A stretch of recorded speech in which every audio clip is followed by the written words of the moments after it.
Hello student, कैसे हैं आप? उम्मीद करता हूँ कि बहुत अच्छे होंगे और परीक्षा की तैयारी कर रहे होंगे। ठीक है ना? चलिए कुछ मैथ का क्वेश्चन लेकर आए हैं। जो एक्सरसाइज देखिए, प्रश्नावली प्रश्नावली जो है 4.2 होगा और एनसीईआरटी का बुक होगा। देखिए क्वेश्चन जो कहता है, प्रश्नावली हम लेकर आए हैं आप लोगों के सामने 4.2। इसके पहले कुछ क्वेश्चन बताए थे 4.2 में। तीसरा नंबर हम क्वेश्चन आपके पास लेकर आए, देखिएगा। तो प्रश्नावली 4.2 का तीसरा क्वेश्चन देखिए। यह क्वेश्चन जो है बोर्ड मॉडल है। ठीक है ना? इसको ध्यान देकर समझिएगा। कहता है ऐसी दो संख्याएं ज्ञात कीजिए जिनका योग 27 हो। ठीक है ना बाबू, ध्यान दीजिएगा। फिर से आते हैं। ऐसी दो संख्याएं ज्ञात कीजिए जिनका योग 27 हो और गुणनफल, गुणनफल अर्थात गुना करने से 182 आ जाए। आपको संख्या खोज देना है। तो देखिए इसको रूल के अनुसार बनाते हैं, मैथमेटिकल रूल के अनुसार।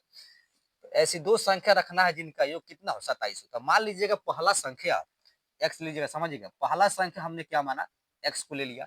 और दूसरा संख्या समझिएगा 27 माइनस एक्स को ले लिया। अर्थात पहला संख्या हम एक्स को लेंगे और दूसरा 27 माइनस एक्स। क्यों? चूंकि इसका योग बता रहा है कितना बाबू, 27 होगा। तो देखिए इसे जोड़िएगा तो एक्स और एक्स कट जाएगा प्लस माइनस से, तो बच के जाएगा 27। अर्थात पहला संख्या हम एक्स ले सकते हैं, दूसरा 27 माइनस एक्स। इसको जोड़ने के बाद सिर्फ 27 आ रहा है। तो योगफल मीन्स जोड़ होता है। तो देखते हैं यहाँ पर x पहला संख्या हो गया, दूसरा संख्या 27 माइनस एक्स का योगफल जब करेंगे हम लोग तो minus x plus x cancel हो जाएगा, यहाँ 27 आ जाएगा। तो हम कह सकते हैं पहला संख्या आपको क्या लेना है बाबू, x, और दूसरा संख्या 27 माइनस एक्स। चलिए इसको सोल्व करते हैं। सोल्व माना कि, मान लेते हैं, माना कि पहला संख्या, ध्यान दीजिएगा, तो पहली संख्या बराबर x और दूसरी संख्या ध्यान दीजिएगा 27 माइनस एक्स। जब इसको जोड़ेंगे तो क्या जाएगा, 27 आ जाएगा। तो इसमें प्रश्न कह रहा है कि जिनका योग 27 हो। तो प्रश्न से चलिएगा, तो प्रश्न से ध्यान देकर बाबू समझिएगा। वीडियो को लास्ट तक देखें, वीडियो को अंत तक देखिएगा तो मत समझ में आ जाएगा। ध्यान दीजिएगा। कहता है जिसका योग 27 हो और गुणनफल बाबू कितना हो, 182 हो। तो गुणनफल कर देना है, दोनों का गुणनफल। अर्थात x गुना 27 माइनस एक्स गुना कर दिया। दोनों का गुणनफल जो होगा कितना, 182 के बराबर हो। तो 182 आपका आ जाएगा। दोनों का गुणनफल कितना, 182 लिखना है, तो 182 आ गया। अब देखिए बाबू, यहाँ गुना करेगा दोनों टर्म में, दोनों पद में गुना करेगा।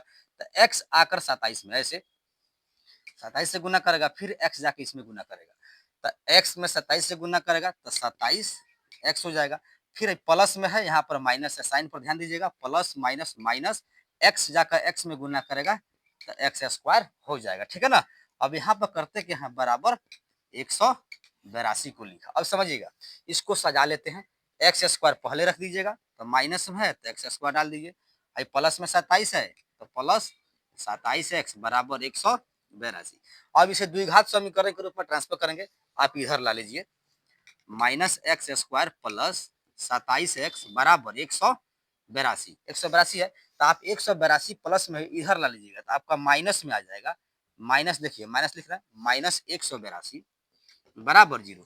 तो x square plus b x plus c के रूप में आपका आ जाएगा। देखिए आगे बढ़ते हैं, यहाँ बनाते हैं। तो माइनस रहता है पहले, तो इसको साइन चेंज किया जा सकता है मैथ के नियम के अनुसार। जो माइनस में उसको प्लस बनाइएगा, जो प्लस में उसको माइनस कर लीजिए, जो माइनस में उसको प्लस कर लीजिएगा। तो यहाँ देखिए माइनस हटा रहे हैं हम। तो माइनस जब हटा रहे हैं तो आपका प्लस बन जाएगा एक्स स्क्वायर। ध्यान दीजिएगा, एक्स स्क्वायर प्लस में हम क्या करेंगे, ले लेंगे। ठीक है ना? प्लस था तो इसको माइनस में उठा लेंगे, क्योंकि माइनस हम हटा रहे हैं। तो यहाँ आ जाएगा माइनस 27 एक्स। अब इसके बाद क्या आ जाएगा, माइनस है तो प्लस 182 आ जाएगा। देखिए बाबू, अब यह गुणनखंड पर जाएगा, इसमें x का मान निकालना है। क्योंकि x का मान निकलेगा तो इस पर रख दीजिएगा, 27 में से x का जितना आएगा उसमें घटा लिया, आपका आंसर आ जाएगा। तो यहाँ पर करते क्या है, गुना करने से 182, यहाँ पर एक है तो गुना करने से 182 आ जाए और घटाने पर माइनस 27 चला है। तो थोड़ा ध्यान दीजिएगा इस पर। 14 और 13, 14 13 जब जैसे गुना कीजिएगा तैसे 182 आ जाएगा। अपना गुना कर लीजिएगा। 14 गुना 13 गुना करें, 14 गुना 13 से करेंगे गुना तो 182 आ जाएगा। 27 लाना है तो -14, ध्यान दीजिएगा, -14 -13 जब ऐड करेंगे तो कितना बाबू आ जाएगा आपका, -14 -13 -27 चलाएगा। लेकिन एक बात यहाँ पर समझिएगा, -27 लाना है जोड़कर, तो -14 -13 -27 आ जाएगा। अब प्लस में 182 गुना करके लाना है तो -14 और -13, तो माइनस माइनस प्लस आपका 182 बना लेगा 13 और 14 गुना करके। तो संख्या क्या रखेंगे, -14 -13। ध्यान दीजिएगा, अब समझिए, एक्स स्क्वायर माइनस मध्य भाग का ही गुणनखंड होता है, याद कीजिएगा। तो यहाँ पर करके लेते हैं 14 और 13, अर्थात उठा लेते हैं -14x और -13x। ध्यान दीजिएगा बाबू, -14x -13x, तो -14 -13 जब घट कर आएगा तो -27 चला आएगा। 14 13 कितना होता है 27 हो जाएगा माइनस में, और 14 13 को गुना कीजिएगा प्लस में, तो 182 एक्स स्क्वायर आ जाएगा। सेम टू सेम रख दीजिएगा, 182 बराबर 0 डाल दीजिए। अब समझिएगा यहाँ पर, अब यह 4 टर्म में डिवाइड हुआ, इसमें जो कॉमन निकलने वाला होता है उसको निकाल लीजिए, इसमें से भी निकलने वाला निकाल लीजिए। देखिए एक्स दोनों में प्रेजेंट है, तो एक्स को हम लोग क्या करेंगे, कॉमन खींच लेंगे।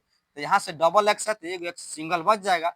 अब यहाँ से एक्स निकल चुका है तो -14 ही बच जाएगा। देखिए बाबा आगे बढ़ते हैं, माइनस इसमें से क्या कॉमन निकला, 13 निकलने वाला है, तो 13 निकाल दीजिए। आखिर क्यों, क्योंकि 13 14 गुना करके ही 182 हुआ है, तो 13 निकाल दीजिए। इसमें एक्स है, इसमें एक्स नहीं है, इसे सिर्फ 13 निकालेंगे। तो 13 तो बाहर आ गया, तो बच गया आपका एक्स। अब यहाँ पर प्लस है माइनस है, साइन चेंज होता है, माइनस प्लस जब गुना करके माइनस, ठीक है ना। 182 13 में 182 भाग होगा तो कितना बाबू आपका आ जाएगा 14 आ जाएगा। अब इस टर्म पर ध्यान दीजिएगा, यह पद और यह पद दोनों बराबर रहेगा, आपका मैथ सही जा रहा है। एक बार कीजिए क्या, एक्स माइनस 13 एक बार, एक्स माइनस 13 एक बार कर लीजिएगा, आज दोनों के बदले एक बार, अर्थात जो है एक्स माइनस 14 लिख लीजिएगा बराबर 0। बस ध्यान दीजिएगा, दोनों का गुणनफल जो है इसका और इसका गुणनफल कितना 0 के बराबर, तो कह सकते हैं अब चूंकि एक्स माइनस 13 बराबर 0, एक्स माइनस 13 बराबर, ध्यान दीजिएगा एक्स माइनस 13 बराबर 0 और एक्स माइनस 14 बराबर 0। आखिर क्यों, क्योंकि दोनों का गुणनफल 0 के बराबर है। तो एक्स का रिजल्ट निकाल लीजिए, तो एक्स बराबर माइनस है तो इधर लाइएगा, इधर प्लस में आ जाएगा 13, और एक्स बराबर इसमें भी एक्स का वैल्यू निकाल लीजिएगा, -14 है तो इधर ले जाएगा तो +14 आ गया। तो 13 14 ऐसी कौन संख्या है, तो आपका आ जाएगा 13 और 14, इसलिए एक्स बराबर, इसलिए एक्स बराबर, एक्स का मान कितना आ गया 13 और एक एक्स मान का 14 आ गया। तो 13 14 जब जोड़िएगा, 13 14 बाबू कितना आ जाएगा आपका 27 योग हो जाएगा, और 13 का 14 गुणनफल जब कीजिएगा तो कितना बाबू आ जाएगा आपका 182 आ जाएगा। यही आप लोग का आंसर हो जाएगा, ठीक है ना। यदि वीडियो अच्छा लगा है तो वीडियो को लाइक करें, शेयर करें, कमेंट करें, और यदि आप मेरे चैनल पर नए हैं तो चैनल को सब्सक्राइब करें। मिलते हैं अगले क्वेश्चन के साथ अगले वीडियो में।